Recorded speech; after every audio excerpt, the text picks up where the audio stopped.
Oi, eu sou a Cat Lopes E eu, a Jéssica Machado. e hoje nós vamos conversar um pouquinho com vocês sobre a saúde da nossa mente, sobre as batalhas que acontecem na nossa mente. Vamos tentar aí, né, juntas construirmos essa conversa e eu quero te convidar a ficar aqui com a gente, a participar desse bate-papo, que não é um bate-papo muito tranquilo, muito fácil, né? A gente Não. espera aí dar conta do recado. E eu acho que a gente não vai conseguir, então a gente não promete nada, mas a gente vai tentar e acho que a gente vai ficar ali nos 2% do que o tema total abrangeria, né? Isso.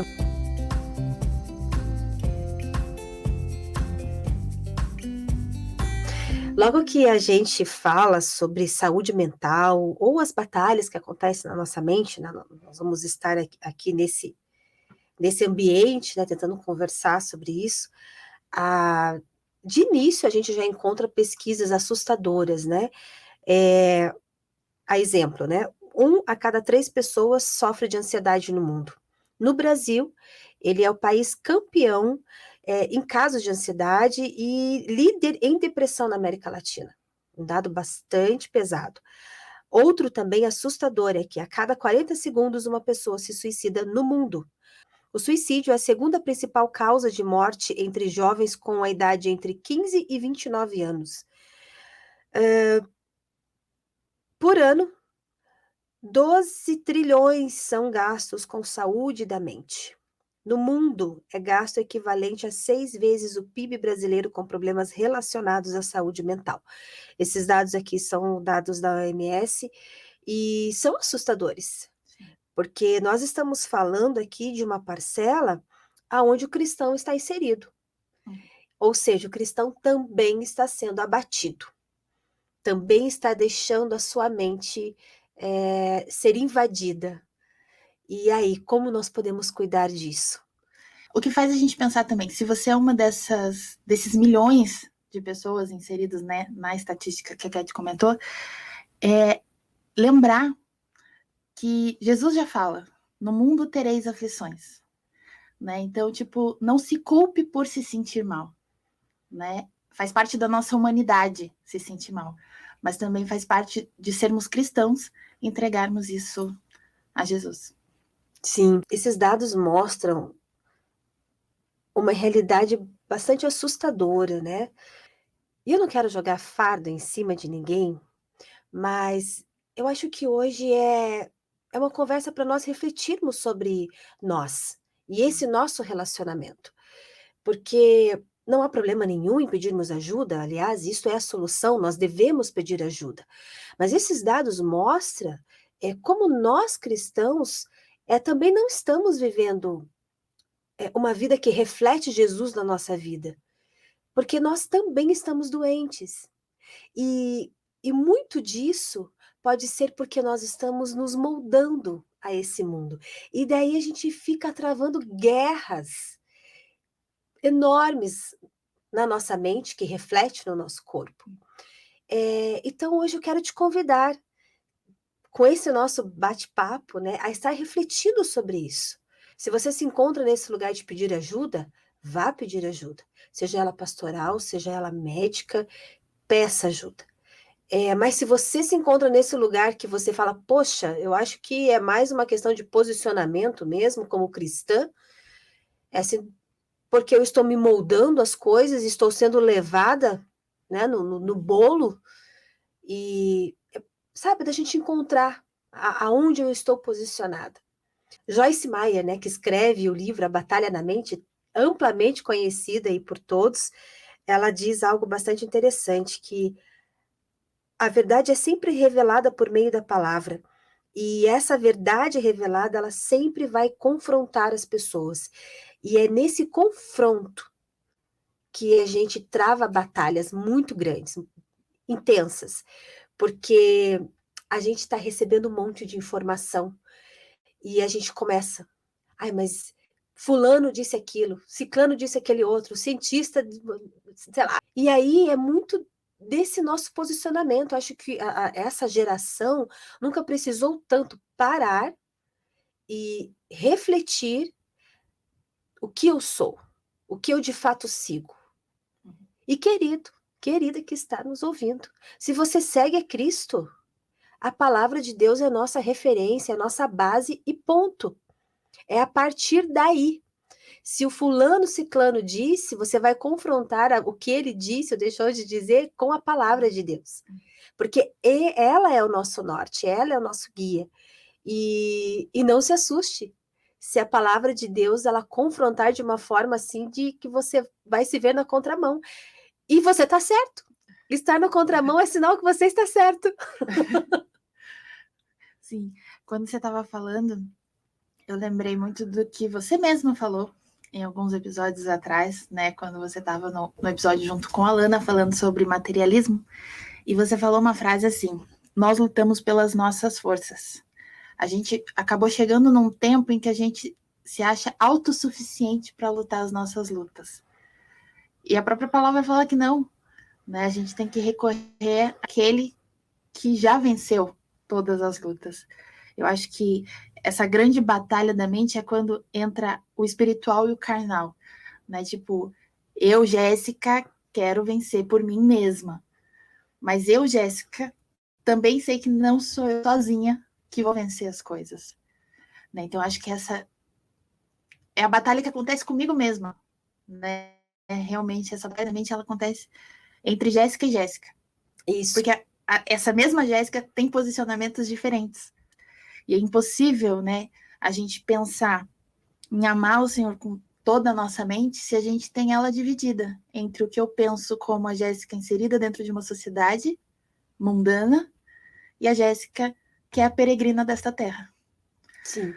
Né? Tipo, é um conflito muito grande, né? E você me fez lembrar de um outro episódio que nós conversamos sobre as vozes interiores e exteriores, que está lá na temporada de autoestima, Espelho, Espelho Meu. Vão lá, busquem lá. Eu sempre comento assim, que nós não temos várias vidas, nós temos uma vida. A vida sentimental, a vida financeira, e a gente tende a segmentar isso. E para cada coisa, a gente coloca um eu no controle, né? E normalmente a gente tende a inclinar mais as coisas a Deus, aquilo que é a minha vida espiritual, né? Eu ir à igreja, né? Os meus trabalhos na igreja, tanto que isso explica aquele comportamento quase que bipolar, né? Que você tem uma pessoa na igreja e outra em casa.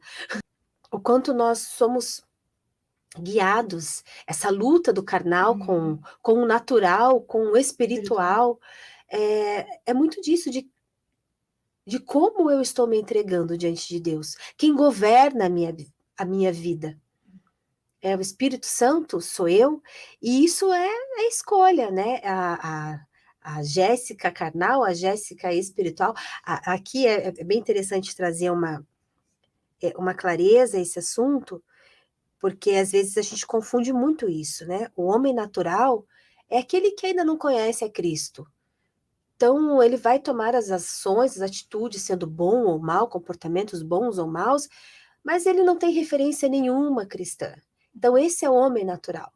A gente vai partir para o homem espiritual e o homem carnal, é para nós que conhecemos a Cristo. Quem está sentado no trono? Quem está governando a minha vida? Você vai ser uma pessoa de um governo espiritual, onde você vai ter todos os atributos, né, de Deus, e ali você está com todo o seu corpo inclinado para isso, todos os seus sentidos inclinados para isso, toda a sua alma, a partir do momento que o Espírito Santo esteja ele esteja no trono. Agora, a partir do momento que eu estou no trono e eu chamo a Deus quando eu preciso, aí você está sendo um homem carnal. Porque você continua no governo, você continua lutando com a sua própria força, é o teu braço. E lá no final você, né, você só coloca, Deus me ajudou só para espiritualizar o negócio, porque você é crente. Enquanto não, e nessa vontade, de Deus, nesse governo de Deus, eu creio que as batalhas que acontecem na nossa mente, elas se tornam menos intensas. E aí você entende muito Jesus quando veio, porque fala que ele se fez homem. Mas ele tinha a mente de Cristo, ele tinha mente de Cristo. Claro que ele tinha a mente de Cristo. Ele tinha a mente de Deus. Então, ele refletia aquilo que já era essência dele. Então, você vê ele naquela serenidade toda, né, com o diabo ali tentando pegar ele, né, pelas palavras, pela mente, né? Olha, você está aí sofrendo, passando fome, né? Se você se prostrar a mim, se você me adorar, eu te dou tudo aquilo. E Jesus fala, Isso já é meu, querido. Serenta. E é isso, ele sabe a quem ele pertence, o que ele tem. E é isso que Jesus passa para nós. Essa consciência que nós precisamos ter. Quem eu sou diante de Deus. E nós somos filhos, co-herdeiros, filhos por adoção. Nós temos. Isso não significa que a gente, né, como os coaches dizem, que a nossa vida vai ser bela, linda e formosa. Não, Jesus também diz que no mundo nós teremos aflições, mas eu venci o mundo. É na força de Deus que nós vencemos. Mais uma vez, citando aqui a Joyce Meyer, essa parte eu anotei aqui para eu escrever, para eu falar bem direitinho. Ninguém tem desculpa, porque Jesus está sempre pronto a cumprir sua promessa de libertar os cativos. Ele nos conduzirá à linha de chegada da vitória em qualquer área se estivermos prontos para caminhar toda a estrada com ele. Não é só quando as pedras surgem, é o caminho todo, é toda a jornada. E isso é um lembrete para o dia de hoje. Porque cada um de nós acordamos hoje com diversas situações acontecendo na nossa vida. Tipo, para alguns, aquela manhã linda, radiante, para outros, com um monte de problemas no trabalho, no casamento, com os filhos. E a vida é difícil, não é uma caminhada fácil. E essa liberdade que nós encontramos em Jesus, a paz que excede todo entendimento, ela não é para o momento da abundância, né? E é isso que confronta. A gente consegue enxergar isso de uma forma muito clara quando nós vamos no presídio e nós vemos pessoas assim que falam, mesmo eu estando presa, eu sou livre em Jesus, eu tenho paz, eu agora encontrei propósito, eu agora tenho uma nova vida. Cara, como que você entende isso? Você tá presa, e a pessoa tá lá, sorrindo. Ou aquela pessoa que te confronta, que ela tem o mínimo para sobreviver, ou às vezes no dia ela tá orando ali para que ela receba algo, e de repente você é a pessoa que foi usada para levar esse algo, e ela te recebe com um sorriso, com uma paz assim que transborda pelos olhos, e você não consegue entender aquilo. É aquele paradoxo, né? Tipo, escravo da liberdade. Tipo, você não é mais escravo do pecado, mas da liberdade. E daí você entra naquela como eu sou escravo e como eu sou liberto ao mesmo tempo. É isso. Eu anotei aqui também em Tiago, né, aquela famosa passagem no primeiro capítulo que fala que Deus dá com alegria àqueles que pedem sabedoria. Eu acho que nessa questão toda, eu acho, não só nessa, mas em cada questão da vida cristã, a gente deve pedir sabedoria para como lidar com as coisas. E nesse mesmo capítulo, no versículo 8, ele menciona que uma mente dividida, ela é instável em tudo o que faz. Então, né, que a gente realmente peça sabedoria para lidar com essas questões. Porque como que a gente vai viver uma vida integral, né, perante Deus, se a nossa mente ela tá dividida, né? A gente vai acabar sendo instável, a nossa fé vai falhar e a gente vai culpar Deus. Porque daí a culpa não é minha nessas horas. O que depende de mim, muitas vezes eu deixo na mão dele. E eu acabo não fazendo. Então, que isso gera, acho que uma das principais consequências dessa batalha, quando a gente tende a apostar no lado errado, que é a nossa inconstância espiritual, né? Porque daí a gente culpa o lado perdedor, julgando que Deus não agiu nas nossas vidas, sendo que a gente que errou. Mas Mas você sabe que isso faz parte da nossa natureza humana.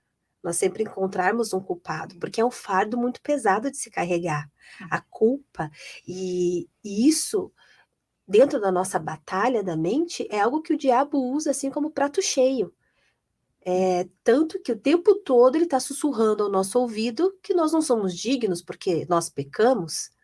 Mas daí vem Jesus e diz que sim, todos pecaram e destituídos estão da glória de Deus, mas o meu sangue os purifica de todo pecado. E isso é tão importante a gente ter de uma forma clara, porque novamente o Espírito Santo nos lembra que não são as nossas obras, não é eu ser apenas bonzinho, certinho, não é isso. É a graça, é a misericórdia de Deus, é o sangue dele derramado, e é o sangue dele que vence. Então, como que nós vamos vencer a todas as mentiras do diabo se nós estamos nesse homem carnal? Porque a batalha da nossa mente, a gente tem que estar no espiritual. E aqui é muito interessante, vocês estão espiritualizando tudo, mas é que as coisas começam de uma forma pequena na nossa mente. É no ambiente de trabalho que alguém me olhou e eu já levo aquilo para o lado pessoal e eu já não vou dormir, porque o que ela quis com aquele olhar, eu fiz alguma coisa errada, eu fiz não sei o quê. É em casa que, de repente, porque o marido está mais calado ou eu cheguei mais nervosa, e já começa... A gente tem uma certa dificuldade de levar as coisas para o diálogo, né? E quando eu digo a gente, eu total. Porque eu sou uma pessoa que evita conflitos. Eu sou uma pessoa que não gosto de confrontos. Então, às vezes acontece de eu ficar matutando dias. Nossa, mas o que será que acontece? Ai, e-mail, então. Eu sou uma pessoa que tem muita dificuldade de me expressar por e-mail. Eu acho que eu sou muito curta e grossa, porque eu sou muito objetiva nas coisas. Então, essa coisa da conversa, do telefone, do olho no olho, para mim é algo maravilhoso. Eu sempre vou dar preferência para isso. Porque eu mandar mensagem ou mandar um e-mail, eu sempre acho que as pessoas vão me entender errado. Então eu fico ali na frente do e-mail, escrevo e apago, escrevo e apago. Até eu achar que. Pior que eu sou assim também, Cat. Eu Ah, escrevo e mando só no dia seguinte, porque daí eu volto, leio, tá certo, daí eu envio. porque é isso, você não sabe como a pessoa vai receber. Às vezes você tá de boa lá, você tá escrevendo, mas como você tá com pressa, alguma coisa, você só foi, né? É porque existem vários jeitos de se ler uma mesma coisa, né? Isso. Então, E você já percebe como isso hoje já se tornou um problema? Sim. Aí ela me mandou que ela colocou ponto final. O que ela quis dizer com esse ponto final? Aí você já não dorme com aquilo. E aquilo passa semana. E daí, se você não conversa sobre, isso já vir... Daí no outro dia a pessoa, de repente, aconteceu algo na vida. Isso vamos só aqui trazer como exemplo um ambiente de trabalho, que você só vai ver a pessoa no dia seguinte, né? Só só exemplo simples. De repente a pessoa chegou, essa que te mandou e-mail, teve um outro problema e ela tá mais quieta, tá mais de boa no trabalho, tá mais tranquila, resolveu estar lá. E você chega para ela e assim, bom dia. Ela fala, sim, bom dia. Pronto. Ai, meu Deus. Ontem já foi uma mensagem com ponto. Hoje ela já me deu esse bom dia seco. E você entende sabe como começa pequeno e de repente isso você já não se sente mais confortável no seu.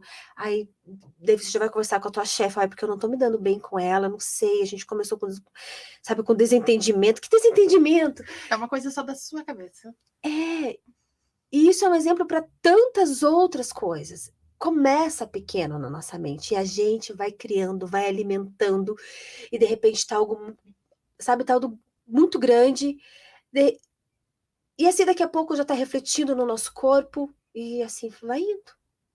A gente não toma cuidado, a gente busca não resolver as coisas, né? Não. E isso é espiritual? Sim, porque se você é cristã, você vai colocar isso diante de Deus. Ou você vai chegar, Senhor, eu tô pensando isso, mas não sei.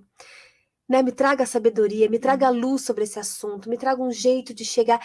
E, de repente, você chega nessa pessoa, vai conversar com ela e ela vai te contar tanta coisa. E você que vai abençoar a vida dela com uma oração, com um abraço, com né, com conselho, e tudo se reverte, você fala, nossa, eu fiquei um mês.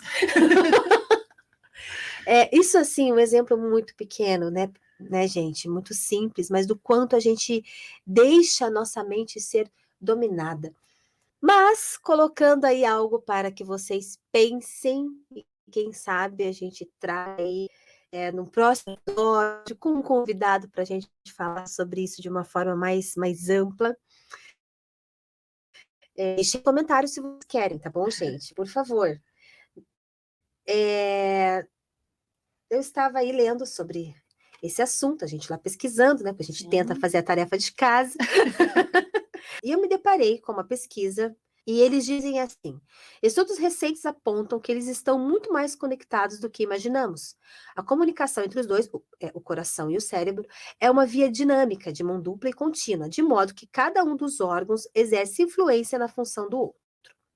As descobertas atuais indicam que, além de ser uma bomba fundamental para o funcionamento do corpo, o coração também exerce a função de enviar informações e estímulos de forma constante, ativando ou inibindo diversas áreas cerebrais segundo as necessidades do organismo. É como se ele também pudesse sentir, pensar e decidir. Então, aí, lá em 1911, Oswaldo Chambers escreve diversas mensagens, diversas abordagens que foram compiladas num livro chamado Psicologia Bíblica, que é publicado por Publicações Pão Diário. Você encontra nas nossas lojas virtuais, em todas as livrarias evangélicas. Já escreve sobre isso. E eu achei tão interessante, porque ele traz para nós um pouquinho não, né? Ele tira esse foco da mente. Aliás, ele diz assim, né, que a Bíblia atribui ao coração tudo que o psicólogo moderno atribui à cabeça ou à mente. E daqui em diante, ele discorre sobre tudo isso que nós conversamos, sobre que a fonte de tudo isso é o nosso coração. E aí nós temos, né, Provérbios 4:23, que diz assim: sobre tudo que se deve guardar, guarda o coração, porque dele procedem as fontes da vida. Esse é o centro, como o centro de uma roda. A palavra é usada aqui para indicar o centro da vida da alma, da vida pessoal e da vida espiritual. O corpo se interioriza por meio da alma e o espírito se exterioriza por meio da alma. A alma é o elemento que liga os dois. E para finalizar, só mais um pontinho aí na tua orelha, que diz assim: todos os órgãos do nosso corpo estão todos os órgãos de nosso corpo estão submissos a nós. Desculpa, Lana. Todos os órgãos de nosso corpo estão submissos à nova inclinação? Ou estamos usando nossos olhos para o que queremos ver e nosso corpo para o nosso direito a nós mesmos? Se sim, recebemos a graça de Deus em vão. Que Deus nos permita determinar por meio de nosso corpo a vida que Jesus Cristo colocou em nós por seu Espírito. Amém. Amém. E aí, queridos, nada mais a acrescentar. Mas eu acho que o Oswaldo Chambers, ele traz essa questão a mais, cuidarmos também do nosso coração, porque ali são plantadas todas as sementes. E nós alimentamos, segue para o nosso cérebro, segue para a nossa mente, toma conta da nossa mente, já tomou conta do nosso coração, vai tomar conta do nosso corpo e nós nos vamos ver doentes. Então, vamos trazer Jesus para a nossa vida como fonte de alegria, como fonte de esperança, como fonte de uma nova vida. E vamos refletir essa vida e abundância em Jesus Cristo para o mundo, porque eles estão precisando muito. Gente, até a próxima. Que Deus vos abençoe. Não esquecendo de nos seguir nas redes sociais. Facebook, Instagram, Pão Diário Oficial e o site pãodiario.org. Então, né, fique ligado. E no YouTube também estamos lá. E temos novidades para o mês de dezembro, final de ano. Nós não vamos ter aquele nosso episódio em vídeo, mas nós vamos presentear vocês com convidadas. Isso aí. Então, fiquem ligadinhas. Toda semana, quarta-feira, às 20 horas, estamos aqui. E em dezembro, com convidadas e com assuntos assim, ó. Bênção do Senhor para nossa vida. É isso aí, gente. Esperamos vocês. Tchau, tchau. Tchau.